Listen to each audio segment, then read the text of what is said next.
अस्सलाम वालेकुम स्टूडेंट्स।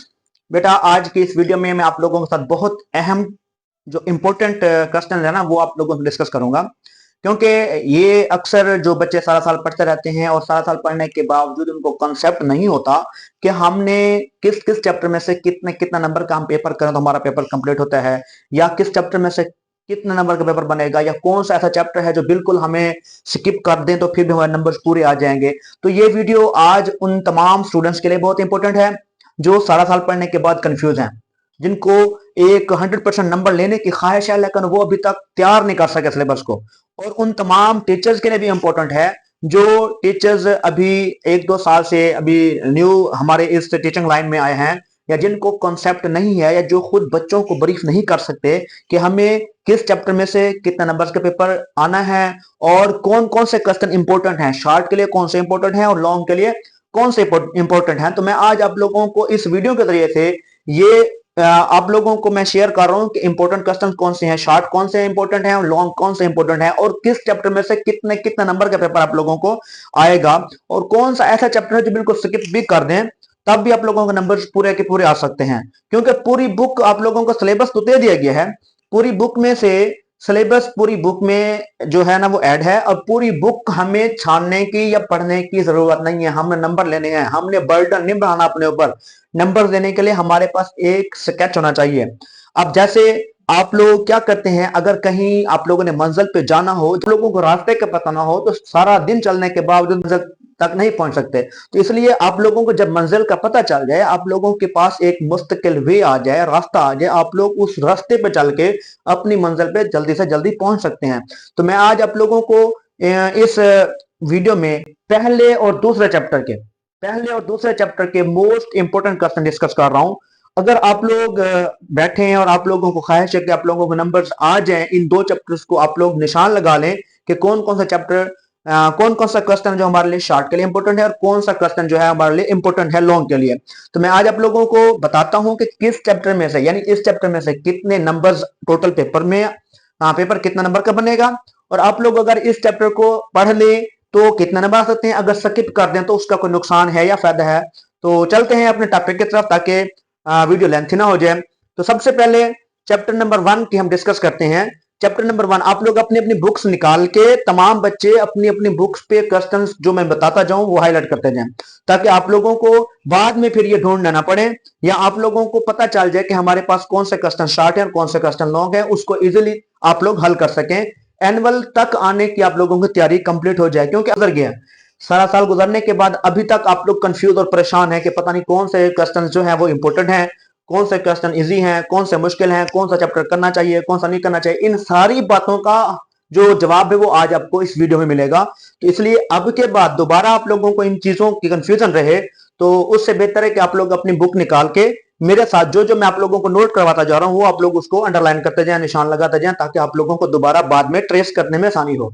तो चैप्टर नंबर 1 हमारे पास है सर, देखिए मैंने लिखा हुआ है most important question for annual paper. Annual papers के लिए मोस्ट इंपोर्टेंट क्वेश्चन कौन से हैं, और ये बोर्ड स्कीम के मुताबिक बता रहा हूं मैं आपको, जो हमारे पास बहावलपुर बोर्ड स्कीम पेपर्स की स्कीम दी है उन्होंने।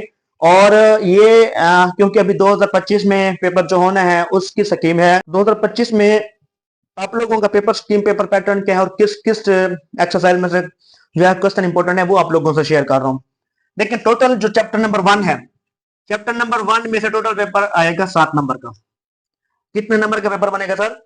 7 नंबर का पेपर बनेगा। एक एमसीक्यूज है और एक शॉर्ट क्वेश्चन है 2 नंबर का, यानी एक एमसीक्यूज है, एक शॉर्ट क्वेश्चन है और एक लॉन्ग क्वेश्चन है। टोटल एक एमसीक्यूज का नंबर, 2 शॉर्ट क्वेश्चन का नंबर और 4 नंबर आ जाएंगे लॉन्ग के। टोटल 7 नंबर का पेपर बनेगा आप लोगों का इस चैप्टर में से। 8 नंबर्स आप लोगों ने इस चैप्टर में से लेने हैं, और किस किस एक्सरसाइज में से लेने हैं, कौन कौन से क्वेश्चन इंपॉर्टेंट है वो सुने। हम चलते हैं शॉर्ट क्वेश्चन की तरफ। सर एक शॉर्ट क्वेश्चन आएगा, अब किस किस एक्सरसाइज में से कौन कौन सा शॉर्ट क्वेश्चन है वो सुने। एक्सरसाइज हमारे पास डिफाइन, आप लोगों ने पूरे चैप्टर की इंपोर्टेंट डिफाइन जो है ना वो पहली दूसरी तीसरी एक्सरसाइज में इंपोर्टेंट है और कंप्लीट डिफाइन करनी है। उसमें से मैं आप लोगों को बता देता हूं मोस्ट इंपोर्टेंट कौन कौन सी हैं। फाइंड है मैट्रिक्स की, टाइप ऑफ द मैट्रिसेस की, सिंगुलर मैट्रिक्स आ जाएगा, नॉन सिंगुलर मैट्रिक्स आ जाएगा, और डिटर्मिनेट्स एंड एडजॉइंट आ जाएगा।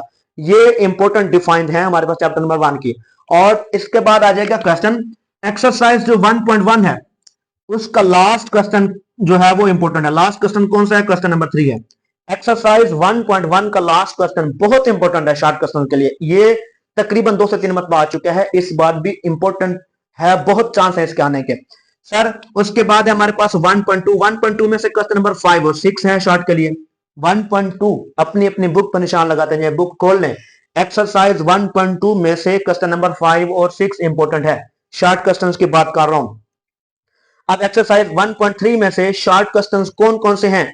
क्वेश्चन नंबर 3, 4, 5, 6, 7, 8 ये सारे बता रहा हूं मैं, उनमें से आ सकता है। मैं ये नहीं कह रहा कि सारे क्वेश्चन करें, आप लोगों को देख लें मोस्ट इंपोर्टेंट क्वेश्चन जो है वो 3 और 4 हैं, जो अक्सर मल्टीप्लाई वाले हैं। उसके बाद 7 और 6 और 7 है, यानी 2-3 क्वेश्चन हैं हर, ये दोनों क्वेश्चन एक जैसे हैं, तीसरा चौथा मल्टीप्लाई वाले हैं, और छठा सातवां उनमें से ए और बी की वैल्यू फाइंड करनी है। इस तरह 8वां क्वेश्चन है। तो ये आप लोगों ने 1.3 में से कौन कौन से क्वेश्चन करनी है? क्वेश्चन नंबर 3, 4 और उसके बाद 6, 7, 8 ये शॉर्ट क्वेश्चन के लिए करने हैं। अब आ जाएगा 1.5। 1.5 को शॉर्ट क्वेश्चन के लिए कौन कौन से क्वेश्चन करने हैं? 1.5 में से आप लोगों ने करने हैं क्वेश्चन नंबर 2 और 3, ये दो शॉर्ट क्वेश्चन के लिए हैं। 1.1 1.5 के क्वेश्चन नंबर 2 और 3 ये शॉर्ट क्वेश्चन के लिए करने हैं। और इसके बाद 1.6 को लॉन्ग के लिए करना है, वो बताता हूं उसमें से कितने इंपोर्टेंट के लिए कौन कौन से है। अब है रिव्यू चैप्टर नंबर 1 की जो रिव्यू है उसमें से क्वेश्चन नंबर 3, 4 और 5 टोटल 3 शॉर्ट क्वेश्चन है इंपोर्टेंट के लिए। यानी टोटल इंपोर्टेंट शॉर्ट क्वेश्चन कितने हैं? 3। चैप्टर नंबर 1 की रिव्यू में से question number 3, question number 4, question number 5 ये बहुत इंपॉर्टेंट है शॉर्ट क्वेश्चन के लिए। ये टोटल चैप्टर में से शॉर्ट मैंने बता दिया है। शॉर्ट आप लोगों को दोबारा से, जिस बच्चे को पता ना चले तो वो अपने इस वीडियो के जरिए दोबारा से बार बार उसको रिवर्स करके सुनता रहे और निशान लगाता रहे, और ये यकीनन आप लोगों को कह रहा हूं कि इसमें से 100% आप लोगों के क्वेश्चन आ जाने हैं। अब है लॉन्ग क्वेश्चन की बारी। अब लॉन्ग क्वेश्चन के लिए 2 हिस्सों में मैंने इसको चैप्टर को डिवाइड किया है। एक सिर्फ और सिर्फ 1.6 आप लोग अगर अच्छे तरीके से कर लेंगे, 1.6 का पहला क्वेश्चन अच्छे तरीके से कर लेंगे तो इसमें 80 to 90% चांस होते हैं क्वेश्चन आने के। कितने परसेंट बता रहा हूं? 80 to 90%। 1.6 क्रैमर और इन्वर्जन मेथड से, क्रैमर और इन्वर्जन मेथड से 80% यानी 80 to 90% चांस है कि इसमें से क्वेश्चन आना है लाजमी 1.6 में से। अब आ जाएगा हमारे पास जो क्वेश्चन 1.4 के लास्ट 2 क्वेश्चन है, यानी 5वां छठा है। लॉन्ग क्वेश्चन की बात कर रहा हूं 1.4 क्वेश्चन नंबर 5 और 6, 1.5 क्वेश्चन नंबर 4 और 5, और रिव्यू एक्सरसाइज है चैप्टर नंबर 1 की। चैप्टर नंबर 1 की रिव्यू एक्सरसाइज है, इसका क्वेश्चन नंबर 7 है। तो इनके हैं 10 से 20% चांस, यानी ये 10 से 20% चांस है कि इनमें से क्वेश्चन आ सकते हैं। 80 to 90% किसके चांस है? 1.6 के से हैं। 1.6 का ही पहला क्वेश्चन और 1.6 के बाकी जो स्टेटमेंट वाले क्वेश्चन हैं वो 10% है। मे बी के क्वेश्चन आ जाए, लेकिन मोस्ट इंपोर्टेंट क्वेश्चन कौन सा है? क्वेश्चन नंबर 1 है 1.6 का। तो ये था हमारे पास चैप्टर नंबर 1। चैप्टर नंबर 1 के कौन कौन से क्वेश्चन हैं जो इंपोर्टेंट है, शॉर्ट के लिए कौन से इंपोर्टेंट है और लॉन्ग के लिए कौन से इंपोर्टेंट है, वो मैंने बताए हैं। तो आप लोग इसी तरह अगर इन्हीं जो है ना क्वेश्चंस को भी अच्छे तरीके से आप लोग कर लें तो आप लोगों का पेपर जो इस चैप्टर में से क्वेश्चन होंगे वो कंप्लीट हो जाएंगे।